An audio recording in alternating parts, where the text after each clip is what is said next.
Breaking news చూస్తున్నాం. బీజేపీలో చేరేందుకు టీఆర్ఎస్ ఎంపీ జితేందర్ రెడ్డి చర్చలు జరిపారు. నిన్న రాత్రి హైదరాబాద్ లో రామ్ మాధవ్ ను కలిసిన జితేందర్ రెడ్డి పలు డిమాండ్లను ఆయన ముందుంచినట్లు తెలుస్తోంది. తెలంగాణ పార్టీ ఇన్ఛార్జి పదవితో పాటు ఏదైనా రాష్ట్రం నుంచి రాజ్యసభ ఎంపీ సీటు ఇవ్వాలని జితేందర్ రెడ్డి అడిగినట్లు తెలుస్తోంది.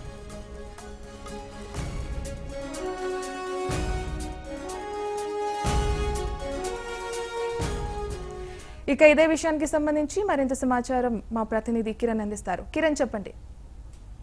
రాఘవి, ఇటు టీఆర్ఎస్ పార్టీకి భారీ షాక్ తగిలిందని చెప్పవచ్చు. ఇప్పటికే సిట్టింగ్ ఎంపీగా ఉన్నటువంటి మహబూబ్ నగర్ నుంచి ప్రాతినిధ్యం వహిస్తున్న జితేందర్ రెడ్డి బీజేపీలో చేరేందుకు రంగం సిద్ధమైంది. గత కొంతకాలంగా వస్తున్నటువంటి ఊహాగానాల నేపథ్యంలో నిన్నటి వరకు కూడా నామినేషన్ల ప్రక్రియ కూడా పూర్తయింది. అంతకంటే ముందే తాను జాయిన్ అవుతారు, మహబూబ్ నగర్ టికెట్ కేటాయిస్తారని కూడా తెలిసినప్పటికీ ఇప్పటికైతే ఉన్నటువంటి సమాచారం మేరకు నిన్న రామ్ మాధవ్ జాతీయ ప్రధాన కార్యదర్శి రామ్ మాధవ్ సమక్షంలో కూడా తాను భేటీ కావడం జరిగింది. పలు డిమాండ్లను కూడా తాను బీజేపీలో చేరేందుకు పలు డిమాండ్లను తన ముందుంచారు. అంతేకాకుండా ఈ నెల 29న ప్రధాని నరేంద్ర మోడీ మహబూబ్ నగర్ పర్యటన ఉన్న నేపథ్యంలో తాను కూడా పార్టీ కండువా కప్పుకోనున్నట్లుగా తెలుస్తుంది. అయితే తెలంగాణ పార్టీ ఇన్ఛార్జ్ గా తనను నియమించాలి, అంతేకాకుండా మోడీ వచ్చిన సందర్భంలో తనను చాపర్లో పంపించాలి, అంతేకాకుండా మిగతా రాష్ట్రాల్లో ఏదైనా ఒక రాష్ట్రం నుంచి తనకు రాజ్యసభ టికెట్ కేటాయించాలని కూడా తాను ఇప్పటికీ పలు డిమాండ్లను కోరిన నేపథ్యంలో తన డిమాండ్లను చెప్పిన నేపథ్యంలో అందులో 2 డిమాండ్లకు రామ్ మాధవ్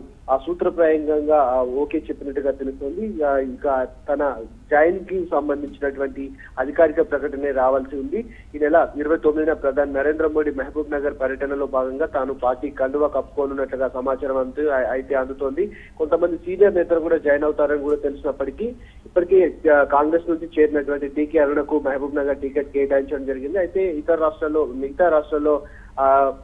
ఏదైనా ఒక అంటే తెలంగాణలో కానీ అటు ఏదైతే మిగతా రాష్ట్రాల్లో ఉన్నటువంటి రాజ్యసభ సీటు ఖాళీ అయితే తన కేటాయించాలను కూడా తన ప్రధానమైన డిమాండ్ కూడా వినిపించడం జరిగింది. అటు రామ్ మాధవ్ కూడా దానికి ఓకే చెప్పినట్టుగా తెలుస్తుంది. ఈ నెల 29న అయితే తాను పార్టీలో చేరబోతున్నట్టుగా అయితే వార్తలు వస్తున్నాయి.